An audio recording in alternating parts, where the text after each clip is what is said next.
स्वागत है आपका दोस्तों बिहार न्यूज में। मैं हूं फिर दोस्त गनी और आप देख रहे हैं केडीवी लाइव। दोस्तों आज हो चुका है 16 अगस्त 2026। तो आज की पूरे बिहार की टॉप न्यूज लेकर आए हैं आपके लिए। वीडियो शुरू करने से पहले आपसे एक रिक्वेस्ट है कि अगर आप पहली बार इस चैनल पर आए हैं तो चैनल को सब्सक्राइब करके बेल आइकन को प्रेस कर दीजिए और साथ ही साथ वीडियो को लाइक कर दीजिए, अपने दोस्तों के साथ शेयर भी कीजिए। तो चलिए चलते हैं आज की बिहार की खबरों की ओर। दोस्तों आज बिहार न्यूज की शुरुआत सबसे पहले करेंगे कि बिहार के सीएम सम्राट चौधरी ने खोला सौगातों का पिटारा, 1 करोड़ रोजगार समेत किए 18 बड़े ऐलान। दरअसल बात है कि स्वतंत्रता दिवस के अवसर पर मुख्यमंत्री सम्राट चौधरी ने बिहार के विकास को लेकर के कई बड़ी घोषणा की है। अपने संबोधन में उन्होंने रोजगार, शिक्षा, स्वास्थ्य, उद्योग और आधारभूत संरचना से जुड़े कुल 18 महत्वपूर्ण ऐलानों का जिक्र किया है। सरकार का दावा है कि इन योजनाओं से बिहार के विकास को नई गति मिलेगी और युवाओं के लिए अवसर बढ़ेगा।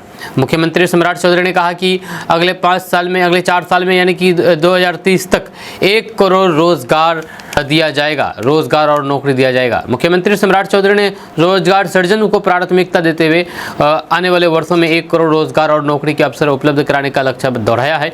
इसके अलावा निवेश आकर्षित करने, उद्योगों को बढ़ावा देने, शिक्षा और फिर स्वास्थ्य सेवाओं को मजबूत बनाने तथा महिलाओं और फिर युवाओं के लिए नई योजनाएं शुरू करने की भी बात कही है। यह इन घोषणाओं को राज्य के दीर्घकालिक विकास से जोड़ करके देखा जा रहा है। सरकार का मानना है कि इन योजनाओं के प्रभावी क्रियान्वयन से बिहार की अर्थव्यवस्था को मजबूती मिलेगी और फिर लोगों के जीवन स्तर में सुधार होगा। बिहार में बढ़ते अपराध के खिलाफ पप्पू यादव का ऐलान, 16 अगस्त को करेंगे भूख हड़ताल, यानी कि आज। दरअसल बात यह है कि बिहार में बढ़ते अपराध के मुद्दे को लेकर के पूर्णिया सांसद पप्पू यादव ने बड़ा ऐलान किया है। उन्होंने कहा है कि राज्य में कानून व्यवस्था की स्थिति और लगातार सामने आ रही आपराधिक घटनाओं के विरोध में वे 16 अगस्त को यानी कि आज भूख हड़ताल करेंगे। जहाँ उनके इस फैसले के बाद राजनीतिक गलियारों में हलचल तेज हो गई है।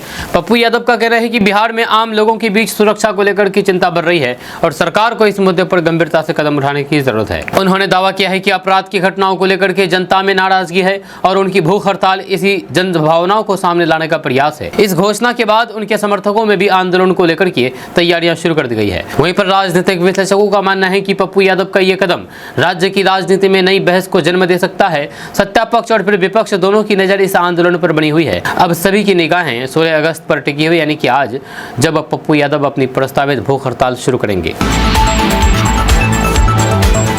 बिहार पुलिस में 26,000 नई भर्तियां, युवाओं के लिए सुनहरा अवसर। दरअसल बात है कि बिहार के युवाओं के लिए सरकारी नौकरी का एक बड़ा अवसर सामने आया है। राज्य में यानी कि बिहार में पुलिस विभाग को मजबूत बनाने के उद्देश्य से 26,000 नई भर्तियों की तैयारी की जा रही है। इस खबर के सामने आने के बाद प्रतियोगी परीक्षाओं की तैयारी कर रहे युवाओं में उत्साह का माहौल देखा जा रहा है। सरकार का उद्देश्य पुलिस बल में खाली पड़े पदों को भरना और फिर कानून व्यवस्था को और अधिक मजबूत बनाना है। जब भर्ती प्रक्रिया के माध्यम से बड़ी संख्या में युवाओं को रोजगार मिलेगा, साथ ही पुलिस विभाग की कार्यक्षमता में भी सुधार होने की उम्मीद है। संबंधित विभाग भर्ती प्रक्रिया को पारदर्शी और फिर समयबद्ध तरीके से पूरा करने की दिशा में काम कर रहा है। पीएम मोदी के मंत्री चिराग पासवान को पसंद आई प्रशांत किशोर की सियासत, तेजस्वी पर साधा निशाना, कहा बिहार सिर्फ पर्यटन स्थल। दरअसल बात यह है कि बिहार की राजनीति में एक बार फिर से प्रशांत किशोर और तेजस्वी यादव को लेकर के बयानबाजी तेज हो गई है। केंद्र सरकार के मंत्री है चिराग पासवान। उन्होंने प्रशांत किशोर की राजनीतिक शैली और कुछ मुद्दों पर उनके दृष्टिकोण की सराहना करते हुए कहा कि मुझे प्रशांत किशोर की राजनीति पसंद आई है। साथ ही उन्होंने सराहना करते हुए तेजस्वी यादव पर निशाना साधा है। इस बयान के बाद राजनीतिक हलकों में नई चर्चाएं शुरू हो गई है।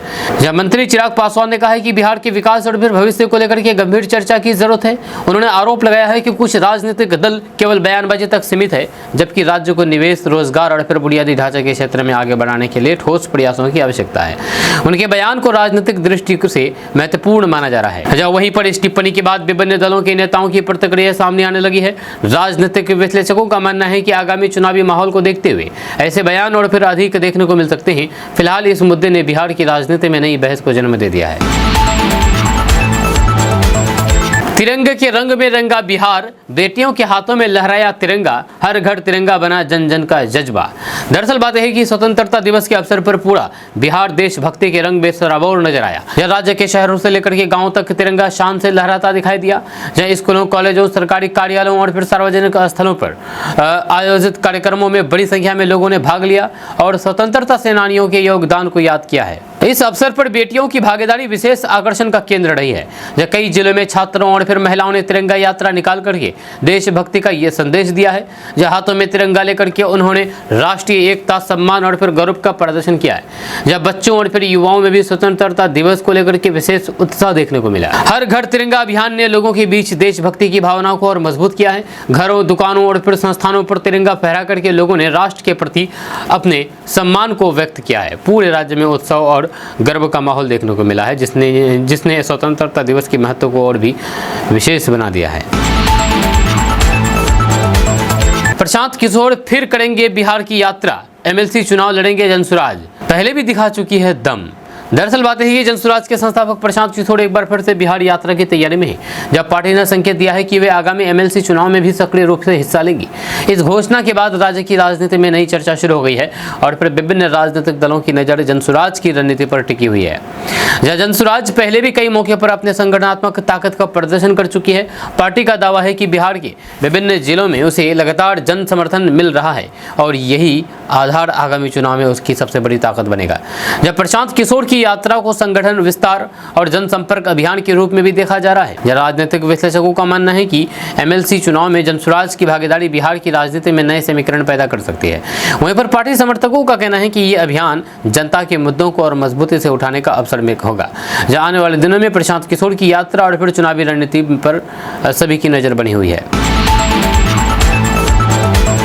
125 यूनिट फ्री बिजली के बाद सम्राट चौधरी का अगला प्लान, बिहार में घटेगा बिजली का बोझ, किसानों को भी होगा फायदा।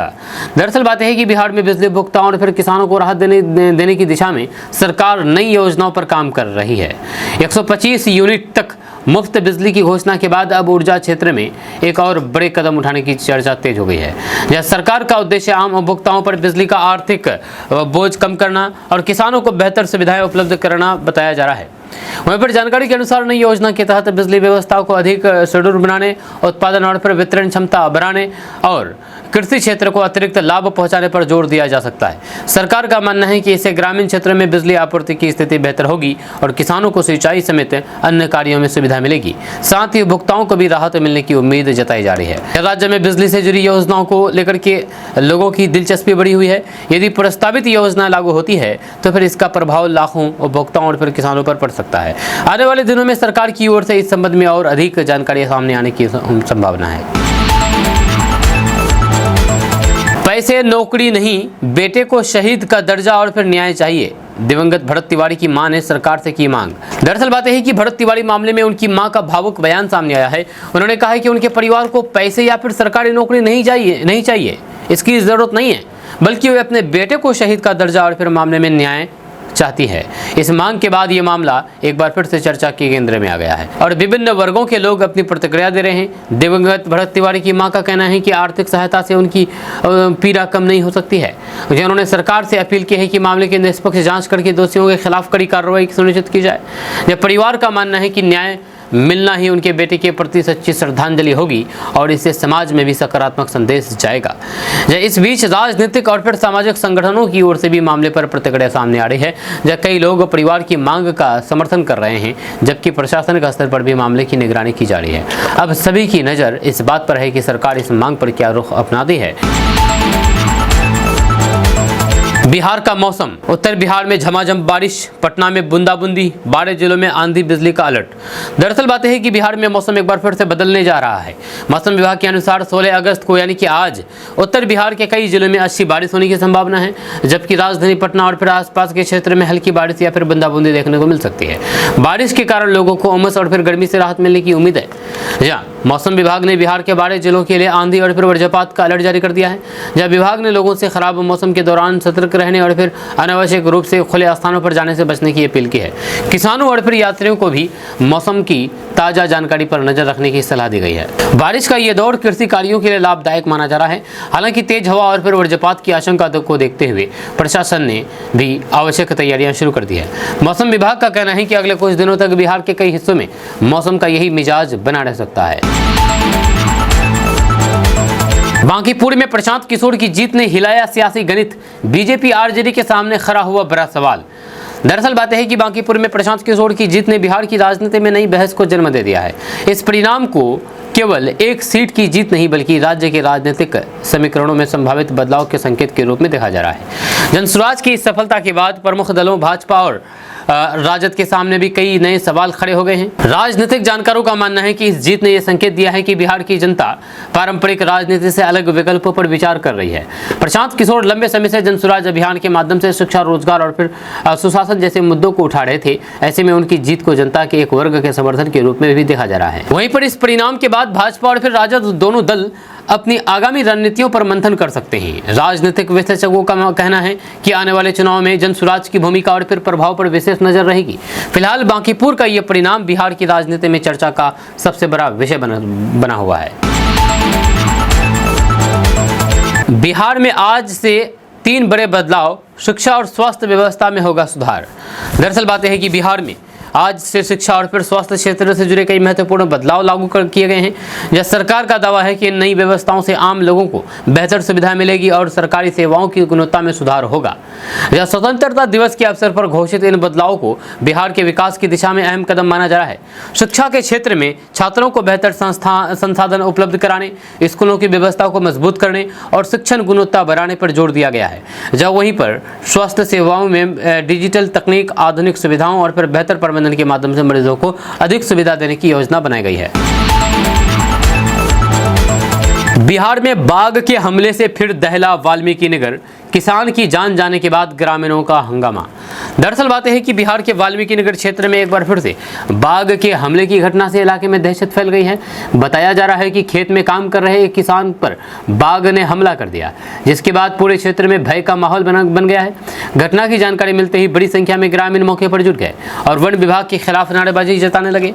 स्थानीय लोगों का कहना है कि इस क्षेत्र में पहले भी वन जीवों की गतिविधियां देखी गई है, लेकिन सुरक्षा के पर्याप्त इंतजाम नहीं किए गए। यह घटना के बाद ग्रामीणों ने वन विभाग से तत्काल कार्रवाई की मांग की है और लोगों की सुरक्षा सुनिश्चित करने की बात कही है। वहीं पर प्रशासन और फिर वन विभाग की टीम मौके पर पहुंच करके स्थिति को नियंत्रित करने में जुटी हुई है। इस घटना के बाद क्षेत्र में गश्त बढ़ा दी गई है और लोगों को सतर्क रहने की सलाह दी गई है। वन विभाग का कहना है कि मामले की जाँच की जा रही है और फिर बाघ की गतिविधियों पर नजर रखी जा रही है। मुंह दिखाने लायक नहीं रहेंगे, गिरिराज सिंह पर प्रशांत किशोर भड़के। दरअसल बात यह है कि बिहार की राजनीति में बयानबाजी का दौर लगातार तेज हो गया है। जनसुराज के संस्थापक प्रशांत किशोर ने केंद्रीय मंत्री गिरिराज सिंह पर तीखा हमला बोलते हुए कई गंभीर आरोप लगाए हैं। उन्होंने कहा है कि कुछ नेता राजनीतिक लाभ के लिए लगातार ऐसे बयान दे रहे हैं जिनका वास्तविक मुद्दों से कोई संबंध नहीं है। प्रशांत किशोर ने आरोप लगाया है कि गिरिराज सिंह कुछ राजनीतिक कारणों से सम्राट चौधरी का पक्ष ले रहे हैं और जनता का ध्यान मूल समस्याओं से भटकाने की कोशिश कर रहे हैं। उन्होंने दावा किया है कि बिहार की जनता अब नेताओं के बयानों के बजाय उनके काम और फिर प्रदर्शन के आधार पर फैसला करेगी। उनके इस बयान के बाद राजनीतिक हलकों में नई चर्चा शुरू हो गई है। जब वहीं पर इस बयान को लेकर के विभिन्न दलों के नेताओं की प्रतिक्रिया भी सामने आने लगी है। सत्ता पक्ष और फिर विपक्ष के बीच आरोप प्रत्यारोप का दौर और तेज होने की संभावना है। राजनीतिक विश्लेषकों का मानना है कि आगामी चुनावी माहौल को देखते हुए ऐसे बयान आने वाले दिनों में और भी हो सकते हैं। एक दिन की भूख हड़ताल या फिर बड़े आंदोलन की शुरुआत। पप्पू यादव के ऐलान से बड़ी सियासी हलचल। दरअसल बात है कि बिहार की राजनीति में एक बार फिर से हलचल तेज हो गई है। पूर्णिया सांसद पप्पू यादव के भूख हड़ताल के ऐलान ने राजनीतिक गलियारों में नई चर्चा को जन्म दे दिया है, जहां उनके इस फैसले को लेकर के समर्थक और फिर विरोधियों के बीच अलग अलग तरह की प्रतिक्रिया सामने आ रही है। जबकि राजनीतिक विश्लेषक इसे बड़े आंदोलन की संभावित शुरुआत के रूप में देख रहे हैं। पप्पू यादव ने अपने ऐलान के जरिए सरकार और फिर प्रशासन का ध्यान कुछ महत्वपूर्ण मुद्दों की ओर आकर्षित करने की कोशिश की है। उनका कहना है कि जनता से जुड़े सवालों को लेकर के लगातार आवाज उठाई जा रही है और यदि आवश्यक हुआ तो फिर आंदोलन को और व्यापक रूप दिया जा सकता है। इस बयान के बाद विभिन्न राजनीतिक दलों की नजर उनके अगले कदम पर टिकी हुई है। राजनीतिक जानकारों का मानना है कि बिहार में आगामी राजनीतिक गतिविधियों के बीच इस तरह के आंदोलन का प्रभाव दूर तक देखने को मिल सकता है। फिलहाल सभी की नजर इस बात पर है कि ये भूख हड़ताल केवल एक दिन का प्रतीकात्मक विरोध साबित होगी या फिर आने वाले समय में बड़े जन आंदोलन का रूप लेगी। बिहार में मेगा जॉब फेयर, 20,000 नौकरियों का अवसर। दरअसल बात है कि बिहार के युवाओं के लिए रोजगार का एक बड़ा अवसर सामने आया है। बिहार में आयोजित होने वाले मेगा जॉब फेयर के माध्यम से लगभग 20,000 नौकरियों के अवसर उपलब्ध कराए जाएंगे। इस आयोजन का उद्देश्य विभिन्न क्षेत्रों की कंपनियों और फिर नौकरी की तलाश कर रहे युवाओं को एक मंच पर लाना है ताकि रोजगार की संभावनाओं को बढ़ावा मिल सके। यह जॉब फेयर यानी कि जॉब मेला में विभिन्न सेक्टरों की कंपनियां भाग लेंगी और फिर योग्य उम्मीदवारों का चयन उनकी शैक्षणिक योग्यता, कौशल और फिर अनुभव के आधार पर किया जाएगा। इससे युवाओं को सीधे नियुक्ति नियोक्ताओं से मिलने और फिर अपनी क्षमता के अनुसार रोजगार पाने का अवसर मिलेगा। 15 अगस्त से बिहार में कई नियम बदले, शिक्षकों के लिए ऑफलाइन छुट्टी बंद, छात्र ऑनलाइन पूछ सकेंगे सवाल। दरअसल बात है कि बिहार में 15 अगस्त से शिक्षा और फिर स्वास्थ्य क्षेत्र से जुड़ी कई नए नियम लागू कर दिए गए हैं। सरकार का कहना है कि इन बदलाव का उद्देश्य सेवाओं को अधिक पारदर्शी, तकनीक आधारित और फिर लोगों के लिए सुविधाजनक बनाना है। नई व्यवस्था के तहत शिक्षकों, छात्रों और फिर स्वास्थ्य सेवाओं से जुड़े लोगों को कई नई सुविधाएं मिलने की उम्मीद है। वहीं पर शिक्षा विभाग की इस नई व्यवस्था के अनुसार अब शिक्षकों की छुट्टी की प्रक्रिया को पूरी तरह से डिजिटल बनाया जा रहा है और ऑफलाइन आवेदन की व्यवस्था समाप्त की जा रही है। वहीं पर छात्र भी ऑनलाइन माध्यम से अपनी शैक्षणिक समस्याओं और फिर सवालों को संबंधित मंचों तक पहुंचा सकेंगे। इससे छात्रों और फिर शिक्षकों के बीच संवाद की प्रक्रिया को और बेहतर बनाने का प्रयास किया गया है। वहीं पर स्वास्थ्य क्षेत्र में नई रेफरल नीति भी लागू की गई है, जिसके तहत मरीजों को जरूरत के अनुसार उचित स्वास्थ्य संस्थानों तक पहुंचाने की व्यवस्था को अधिक प्रभावी बनाया जा सकेगा। सरकार का मानना है कि इन बदलावों से शिक्षा और फिर स्वास्थ्य सेवाओं की गुणवत्ता में सुधार होगा और आम लोगों को बेहतर सुविधाएं मिल सकेगी। कांवड़ियों का भेष, भगवा झंडे और अंदर शराब की खेप, बिहार में पुलिस ने खोला तस्करी का बड़ा राज। दरअसल बात है कि बिहार में शराब तस्करी के खिलाफ चलाए जा रहे अभियान के दौरान पुलिस ने एक बड़े नेटवर्क का खुलासा करने का दावा किया है। जांच के दौरान सामने आया है कि तस्कर धार्मिक यात्रा और फिर कांवड़ियों के भेष का सहारा लेकर के शराब की खेप को एक स्थान से दूसरे स्थान तक पहुंचाने की कोशिश कर रहे थे। इस खुलासे के बाद पुलिस और फिर सुरक्षा एजेंसियां सतर्क हो गई है। वहीं पर बताया जा रहा है कि तस्करी में इस्तेमाल किए जा रहे गाड़ियों और फिर सामान को इस तरह तैयार किया गया था कि पहली नजर में किसी को शक न हो। पुलिस की विशेष जांच और फिर निगरानी के दौरान पूरे मामले का खुलासा हुआ है। अधिकारियों का कहना है कि शराबबंदी कानून को धता बताने के लिए तस्कर लगातार नए तरीके अपना रहे हैं, लेकिन उन पर नजर रखी जा रही है। पुलिस ने मामले में आगे की जांच शुरू कर दी है और फिर इस नेटवर्क से जुड़े अन्य लोगों की पहचान करने का प्रयास किया जा रहा है। अधिकारियों ने कहा है कि शराब तस्करी के खिलाफ अभियान लगातार जारी रहेगा और कानून तोड़ने वालों के खिलाफ सख्त कार्रवाई की जाएगी। रक्षाबंधन पर बिहार की बेटियों को बड़ा तोहफा, मंचलों पर शिकंजा कसने सड़कों पर उतरेगी 5000 पुलिस दीदी। दरअसल बात है कि रक्षाबंधन के अवसर पर बिहार की महिलाओं और फिर बेटियों की सुरक्षा को लेकर के सरकार ने बड़ा कदम उठाया है। जब बिहार में छेड़खानी और फिर महिलाओं के खिलाफ होने वाली घटनाओं पर रोक लगाने के लिए विशेष अभियान चलाया जाएगा। इसके तहत बड़ी संख्या में महिला पुलिसकर्मियों को सार्वजनिक स्थानों, बाजारों और भीड़-भाड़ वाले क्षेत्र में तैनात किया जाएगा। जानकारों के अनुसार लगभग 5000 पुलिस दीदियां विभिन्न जिलों में सक्रिय भूमिका निभाएंगी। उनका उद्देश्य महिलाओं और फिर छात्रों को सुरक्षित माहौल उपलब्ध कराना तथा मंचलों और फिर असामाजिक तत्वों पर नजर रखना होगा। वहीं पर सरकार का मानना है कि इस पहल से महिलाओं में सुरक्षा की भावना मजबूत होगी और अपराधियों के खिलाफ प्रभावी कार्रवाई सुनिश्चित की जा सकेगी। अधिकारियों का कहना है कि रक्षाबंधन और फिर अन्य त्योहारों के दौरान सुरक्षा व्यवस्था को और मजबूत किया जाएगा। महिला पुलिसकर्मी लोगों को जागरूक करने के साथ साथ शिकायत मिलने पर त्वरित कार्रवाई भी करेंगी। गांधी मैदान से सीएम सम्राट चौधरी का बड़ा संदेश, महिला सुरक्षा से रोजगार और निवेश तक कई घोषणाएं। दरअसल स्वतंत्रता दिवस के अवसर पर गांधी मैदान से मुख्यमंत्री सम्राट चौधरी ने राज्यवासियों को संबोधित करते हुए कई महत्वपूर्ण घोषणाएं की हैं। अपने संबोधन में उन्होंने महिला सुरक्षा, रोजगार सृजन, निवेश बढ़ाने और फिर विकास योजनाओं को गति देने पर विशेष जोर दिया है। जब सरकार का दावा है कि इस पहलों का उद्देश्य बिहार को विकास की नई ऊंचाइयों तक पहुंचाना और युवाओं के लिए बेहतर अवसर उपलब्ध कराना है। मुख्यमंत्री सम्राट चौधरी ने कहा है कि महिलाओं की सुरक्षा सरकार की सुरक्षा प्राथमिकताओं में शामिल है और इसके लिए विभिन्न स्तरों पर विशेष अभियान चलाए जाएंगे। इसके साथ ही युवाओं को रोजगार उपलब्ध कराने, उद्योगों को बढ़ावा देने और राज्य में निवेश आकर्षित करने के लिए नई योजनाओं पर भी काम किया जा रहा है। उन्होंने विकास कार्यों को तेज गति से पूरा करने के लिए भी प्रतिबद्धता दोहराई है। वहीं पर मुख्यमंत्री सम्राट चौधरी के संबोधन के बाद राजनीतिक और फिर सामाजिक हलकों में नई घोषणाओं को लेकर के चर्चा शुरू हो गई है। बिहार में शराबबंदी पर सियासत तेज, जीतन राम मांझी के समर्थन में उतरे पप्पू यादव की समीक्षा की मांग। दरअसल बात है कि बिहार में शराबबंदी कानून को लेकर के राजनीतिक बहस एक बार फिर से तेज हो गई है। इस बार पूर्णिया सांसद पप्पू यादव ने पूर्व मुख्यमंत्री जीतन राम मांझी के रुख का समर्थन करते हुए शराबबंदी नीति की समीक्षा की मांग की है। उनके बयान के बाद राज्य की राजनीति में इस मुद्दे पर नई चर्चा शुरू हो गई है। पप्पू यादव का कहना है कि किसी भी कानून की समय समय पर समीक्षा होना जरूरी है ताकि उनकी उसकी प्रभावशीलता और फिर जमीनी स्तर का सही आकलन किया जा सके। उन्होंने कहा कि शराबबंदी के वजह से और फिर इसके परिणामों पर व्यापक चर्चा होनी चाहिए। जब वहीं पर इस मुद्दे को लेकर के विभिन्न राजनीतिक दलों के नेताओं की ओर से भी अलग अलग प्रतिक्रिया सामने आ रही है। शराबबंदी बिहार की राजनीति का एक महत्वपूर्ण विषय रहा है और फिर इस पर लगातार बहस होती रही है। पप्पू यादव के बयान के बाद यह मुद्दा फिर से राजनीतिक केंद्र में आ गया है। अब सभी की नजर इस बात पर है कि सरकार और फिर अन्य राजनीतिक दल इस मांग पर क्या प्रतिक्रिया देते हैं। बीजेपी ही नक्सली और पागल, पीएम मोदी की किस बात पर भड़के तेज प्रताप यादव। दरअसल बिहार की राजनीति में एक बार फिर से बयानबाजी का दौर तेज हो गया है।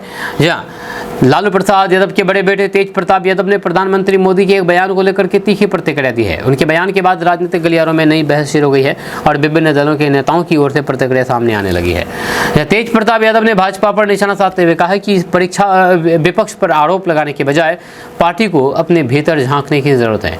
उन्होंने कई राजनीतिक मुद्दों को उठाते हुए केंद्र सरकार और फिर भाजपा की नीतियों पर सवाल खड़े किए हैं। उनके इस बयान को लेकर के समर्थक और फिर विरोधी दोनों पक्षों में चर्चा तेज हो गई है। वहीं पर भाजपा नेताओं ने भी तेज प्रताप यादव के बयान पर आपत्ति जताई है और इसे राजनीतिक मर्यादा के खिलाफ बताया है। राजनीतिक विश्लेषकों का मानना है कि आगामी चुनावी माहौल को देखते हुए ऐसे बयान और तीखे हो सकते हैं। फिलहाल ये मुद्दा बिहार की राजनीति में चर्चा का विषय बना हुआ है। 15 अगस्त की सुबह नहीं, रात के 12 बजे फहराया गया तिरंगा। बिहार के पूर्णिया में 80 साल से चली आ रही है परंपरा। दरअसल बात यह है कि बिहार के पूर्णिया जिले में स्वतंत्रता दिवस मनाने की एक अनोखी परंपरा आज भी कायम है। यहाँ पर 15 अगस्त की सुबह नहीं बल्कि रात के ठीक 12 बजे तिरंगा फहराया जाता है। बताया जाता है कि ये परंपरा पिछले करीब 80 वर्षों से लगातार निभाई जा रही है और स्थानीय लोगों के लिए ये गर्व और फिर सम्मान का विषय बना हुआ है। इस परंपरा की शुरुआत देश की आज़ादी के समय से जुड़ी मानी जाती है। स्थानीय लोग हर वर्ष स्वतंत्रता दिवस की पूर्व संध्या पर एकत्रित होकर के मध्य रात्रि में राष्ट्रीय ध्वज फहराते हैं और देशभक्ति के कार्यक्रम आयोजित करते हैं। इस दौरान बड़ी संख्या में लोग मौजूद रहते हैं और फिर पूरे क्षेत्र में उत्सव जैसा माहौल देखने को मिलता है। जब पूर्णिया की अनूठी परंपरा नई पीढ़ी को देश के इतिहास और फिर स्वतंत्रता संग्राम की याद दिलाती है। स्थानीय लोगों का कहना है कि ये केवल एक आयोजन नहीं बल्कि स्वतंत्रता सेनानियों के संघर्ष और फिर बलिदान को सम्मान देने का माध्यम है। यही कारण है कि दशकों पुरानी ये परंपरा आज भी पूरे उत्साह के साथ मनाई जा रही है। बिहार के 8 मेगा प्रोजेक्ट से 50,000 टन बढ़ेगा मछली उत्पादन, बनेंगे क्लस्टर। दरअसल बात है कि बिहार में मत्स्य पालन क्षेत्र को बढ़ावा देने के लिए सरकार ने बड़ी योजना तैयार की है। जहाँ राज्य में 8 मेगा प्रोजेक्ट शुरू किए जाने की तैयारी है जिनके माध्यम से मछली उत्पादन में लगभग 50,000 टन की वृद्धि का लक्ष्य रखा गया है। इस पहल का उद्देश्य मत्स्य उत्पादन बढ़ाने के साथ साथ मछुआरों की आय में सुधार करना भी है। योजना के तहत विभिन्न जिले में मत्स्य उत्पादन क्लस्टर विकसित किए जाएंगे। इन क्लस्टरों में आधुनिक तकनीक, बेहतर प्रबंधन और आवश्यक सुविधाएं उपलब्ध कराई जाएगी ताकि उत्पादन क्षमता में वृद्धि हो सके। सरकार का मानना है कि इससे राज्य में यानी कि बिहार में मत्स्य उद्योग को नई मजबूती मिलेगी और रोजगार के अवसर भी बढ़ेंगे। बिहार में 47 नए DCLR को मिला आदेश, हर महीने 4 अंचलों का करना होगा निरीक्षण। दरअसल बात है कि बिहार सरकार ने राजस्व प्रशासन को अधिक प्रभावी और फिर जवाबदेह बनाने के लिए 47 नए DCLR को महत्वपूर्ण जिम्मेदारी सौंपी है। जारी निर्देश के अनुसार सभी अधिकारियों को हर महीने कम से कम 4 अंचलों का निरीक्षण करना होगा। जब सरकार का उद्देश्य राजस्व एवं और भूमि संबंधित मामलों की निगरानी को मजबूत बनाना है। अधिकारियों को क्षेत्रीय दौरे के दौरान भूमि विवाद, दाखिल खारिज, परिमार्जन और अन्य राजस्व कार्यों की समीक्षा करने के निर्देश दिए हैं। निरीक्षण के माध्यम से आम लोगों की शिकायतों का त्वरित समाधान सुनिश्चित करने और प्रशासनिक व्यवस्था में पारदर्शिता लाने पर जोर दिया गया है। सरकार का मानना है कि इससे जमीन से जुड़े मामलों के निपटारे में तेजी आएगी। नई व्यवस्था लागू होने से अंचल कार्यालयों की कार्यप्रणाली पर भी नियमित निगरानी रखी जा सकेगी। अधिकारियों से अपेक्षा की गई है कि वे निरीक्षण रिपोर्ट समय पर प्रस्तुत करें और समस्याओं के समाधान के लिए आवश्यक कदम उठाएं।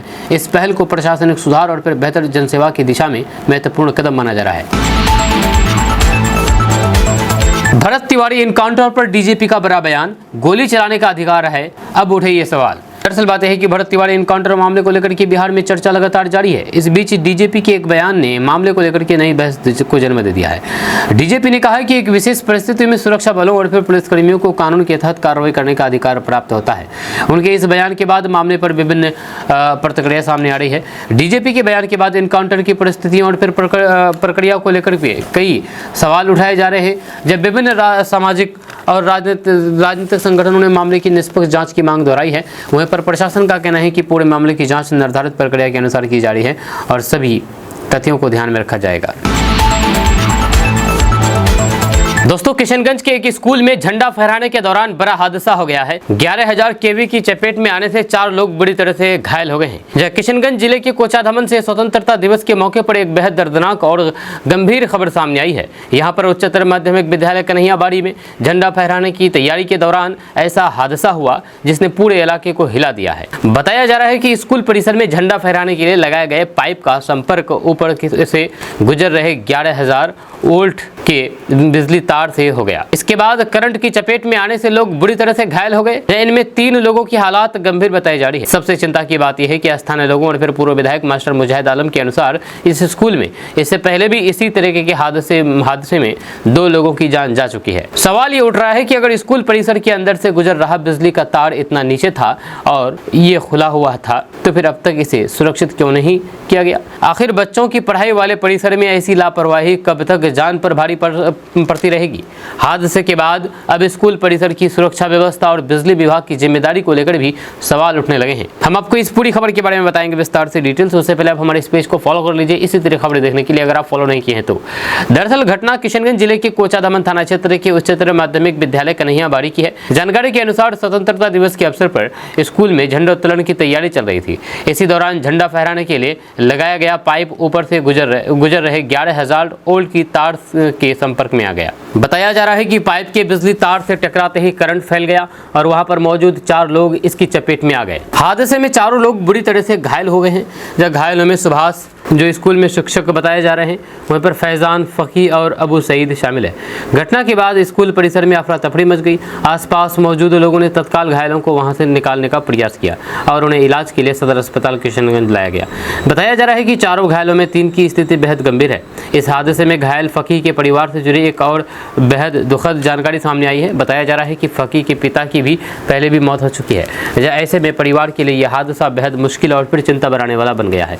घटना की जानकारी मिलने के बाद कोचाधामन के पूर्व विधायक मास्टर मुजाहिद आलम ने भी मामले पर चिंता जताई है। उन्होंने बताया है कि इस स्कूल में पहले भी इसी तरीके के हादसे में 2 लोगों की जान जा चुकी है। उनका कहना है कि विद्यालय परिसर में पहले से ही हादसे का खतरा बना हुआ है। यह बताया जा रहा है कि कन्हैयाबाड़ी उच्चतर माध्यमिक विद्यालय में कक्षा 1 से लेकर के 12वीं तक की पढ़ाई होती है। ऐसे में स्कूल परिसर में बच्चों और फिर शिक्षकों की नियमित आवाजाही रहती है। अगर बिजली का तार वास्तव में काफी नीचे और फिर बिना कवर के हैं तो फिर ये स्थिति भविष्य में भी हादसे का कारण बन सकती है।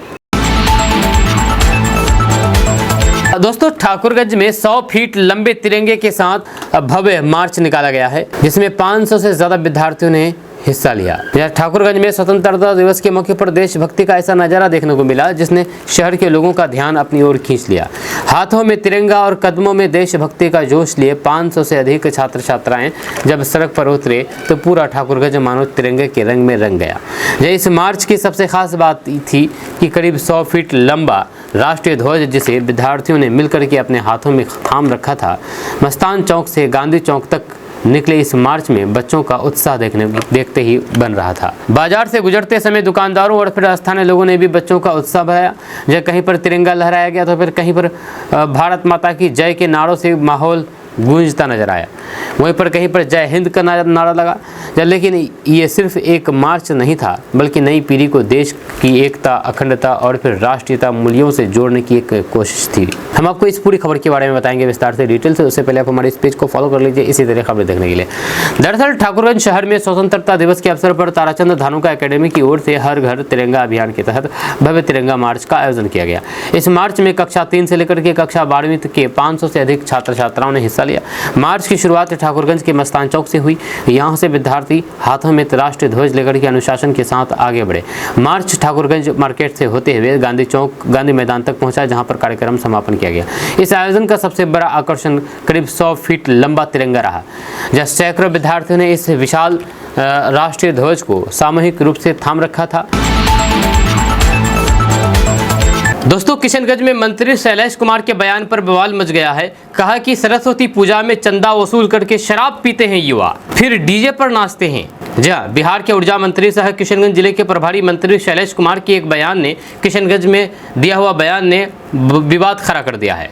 स्वतंत्रता दिवस के मुख्य समारोह में उन्होंने सरस्वती पूजा के दौरान युवाओं द्वारा चंदा वसूली और फिर शराब पीकर के डीजे पर नाचने की बात कही है। इस बयान को लेकर के आने वाले दिनों में राजनीतिक और फिर सामाजिक प्रतिक्रिया आने की संभावना है। ये घटना किशनगंज के अशफाकुल्लाह खान स्टेडियम में स्वतंत्रता दिवस के मुख्य समारोह के दौरान हुई, जहां प्रभारी मंत्री शैलेश कुमार ने ध्वजारोहण के बाद अपने संबोधन में बिहार सरकार की विकास योजनाओं और फिर उपलब्धियों का जिक्र किया।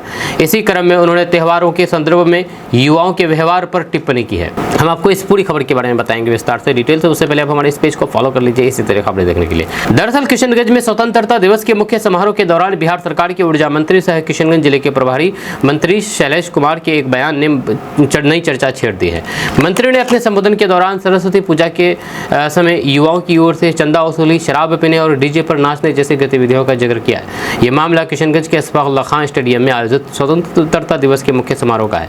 कार्यक्रम में ध्वजारोहण के बाद प्रभारी मंत्री शैलेश कुमार ने लोगों को संबोधित किया, जहां अपने संबोधन में उन्होंने बिहार सरकार की विकास योजनाओं और फिर विभिन्न क्षेत्रों में किए जा रहे कार्यों की जानकारी दी। इसी दौरान उन्होंने अलग अलग त्योहारों का उदाहरण देते हुए युवाओं के व्यवहार पर टिप्पणी की है। मंत्री ने कहा कि देश में होली, दीपावली और फिर ईद जैसे कई त्योहार लोग मिलजुल करके मनाते हैं, लेकिन सरस्वती पूजा के दौरान कुछ युवाओं द्वारा सड़क पर बैरियर लगा करके चंदा वसूलने और फिर बाद में उसी पैसे से शराब पीने तथा डीजे पर नाचने की बात उन्होंने कही है। मंत्री ने यह भी दावा कर दिया है कि उन्होंने इस तरह की गतिविधियों को खुद अपनी आंखों से देखा है। उन्होंने सवाल उठाया है कि क्या इस तरह की गतिविधियां होनी चाहिए। हालांकि मंत्री ने अपने बयान में युवाओं के एक वर्ग का जिक्र किया है, लेकिन सार्वजनिक मंच से कही गई इन बातों के बाद ये मामला चर्चा में आ गया है। अब देखना होगा कि किशनगंज के युवा, सामाजिक संगठन और फिर राजनीतिक दल इस बयान पर किस तरह की प्रतिक्रिया देते हैं। स्वतंत्रता दिवस समारोह के दौरान मंत्री ने न केवल युवाओं के व्यवहार पर ही बात नहीं की है, बल्कि बिहार सरकार की विकास योजना और फिर उपलब्धियों का भी जिक्र किया है। दोस्तों, आज़ादी की लड़ाई में किशनगंज के लोगों का अहम योगदान रहा है। यहाँ पर ऐसे कई स्वतंत्रता सेनानी हुए जिन्होंने अपना घर, परिवार, सुख सुविधा और यहाँ तक कि अपनी जान तक देश के नाम कर दी है, लेकिन आज भी इनमें से कई वीरों की कहानी लोगों तक नहीं पहुँच पाई है। सीमांचल ने आज़ादी की लड़ाई में अहम योगदान निभाया है। ऐसा ही ये कहानी है किशनगंज के गोपाल लाल वैद और उनके दो सगे भाइयों की। दावा है कि जब अंग्रेजी हुकूमत के खिलाफ आंदोलन अपने चरम पर था और हजारीबाग जेल से जयप्रकाश नारायण तथा डॉक्टर राम मनोहर लोहिया फरार हुए थे, तब उन्हें सुरक्षित नेपाल पहुंचाने में किशनगंज के इन क्रांतिकारियों की महत्वपूर्ण भूमिका रही। बताया जा रहा है कि इन भाइयों ने अंग्रेजों से बचते हुए भूमिगत रहकर के आंदोलन को आगे बढ़ाया और अपने घर तक में बम और फिर विस्फोटक सामग्री तैयार की। अंग्रेज जब उन्हें पकड़ नहीं पाते थे तो परिवार पर दबाव और फिर प्रताड़ना बढ़ा देते थे। आज स्वतंत्रता दिवस के मौके पर जानिए किशनगंज के उन गुमनाम क्रांतिकारियों की कहानी जिनकी देशभक्ति की कीमत पूरे परिवार ने चुकाई है। दरअसल किशनगंज की धरती सिर्फ प्राकृतिक खूबसूरती और सीमांचल की पहचान के लिए नहीं जानी जाती है, बल्कि आज़ादी की लड़ाई में भी इस इलाके का अपना महत्वपूर्ण इतिहास रहा है।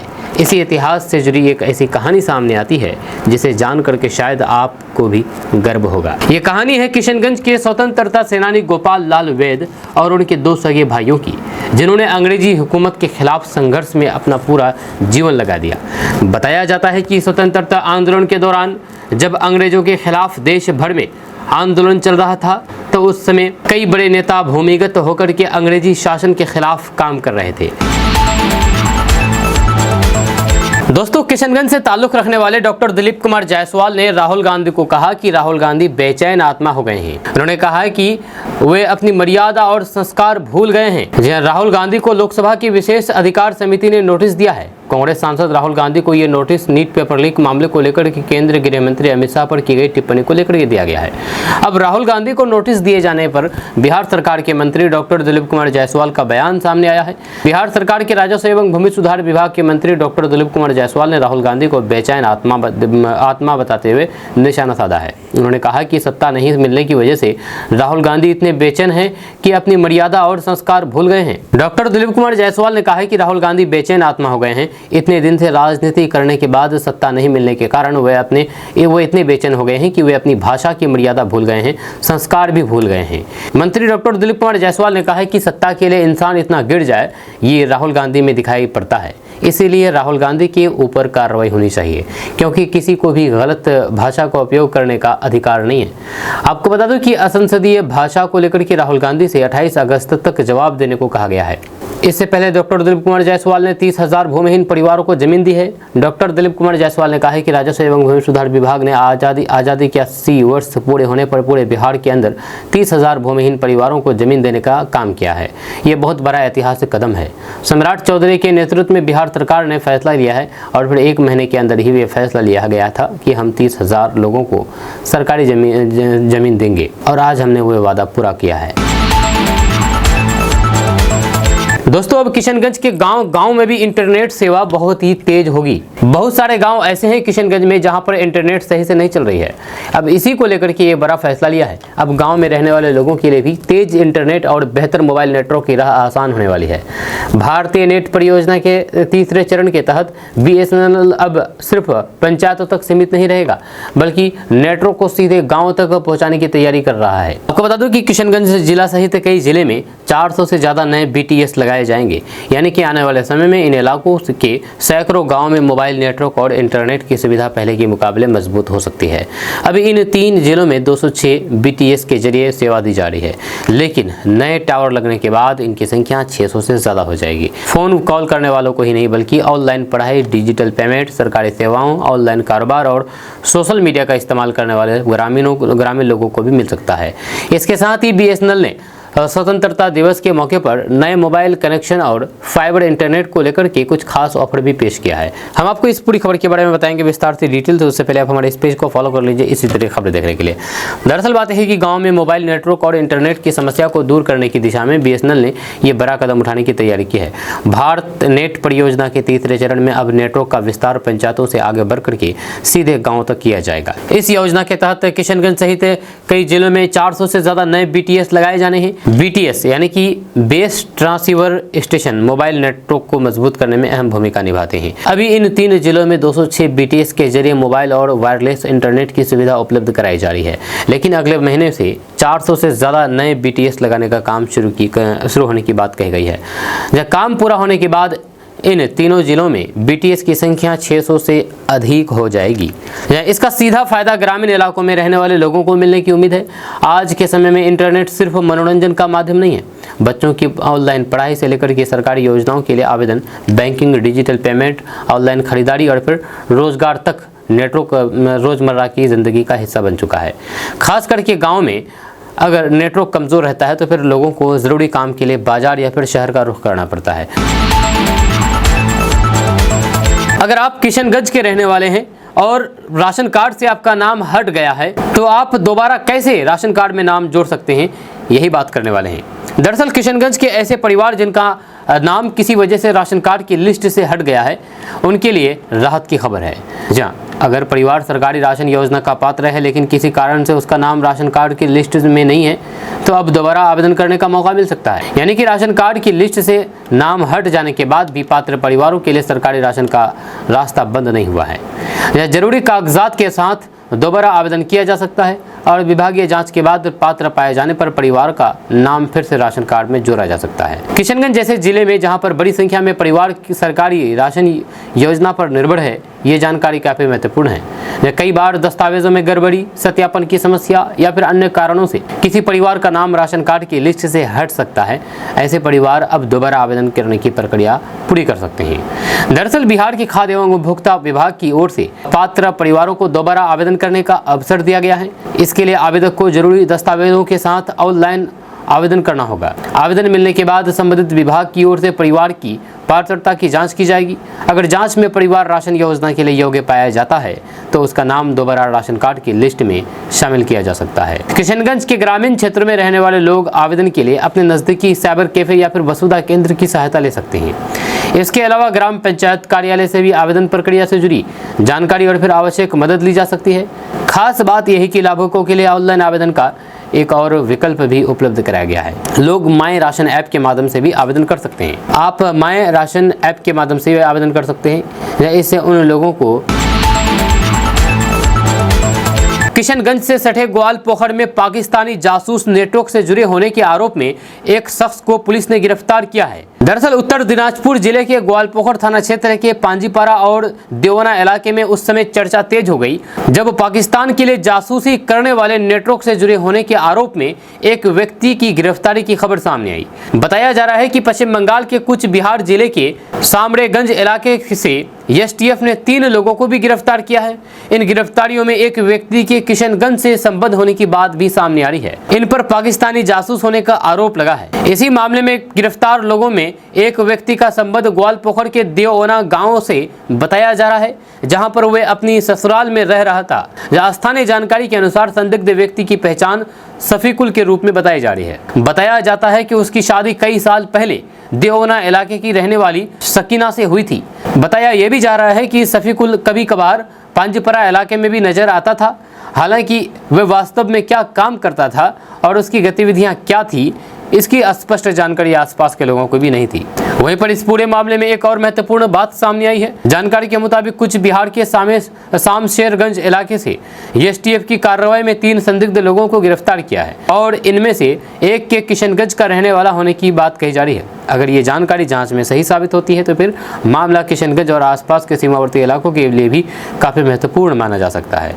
फिलहाल इस व्यक्ति की पहचान और उसकी कथित भूमिका को लेकर के जांच एजेंसियां जानकारी जुटा रही है। इधर देवना में रहने वाली शफीकुल की पत्नी साकिना का कहना है कि उन्हें अपने पति का कथित गतिविधियों के बारे में कोई जानकारी नहीं थी। सकीना के मुताबिक उनकी शादी करीब 12 साल पहले हुई थी, जब उनके पति ने खुद को कोलकाता का रहने वाला बताया था और कपड़े की फेरी लगाने का काम करने की बात कही थी। साकिना के अनुसार उनका पति पिछले करीब 2 वर्षों से घर नहीं आया था।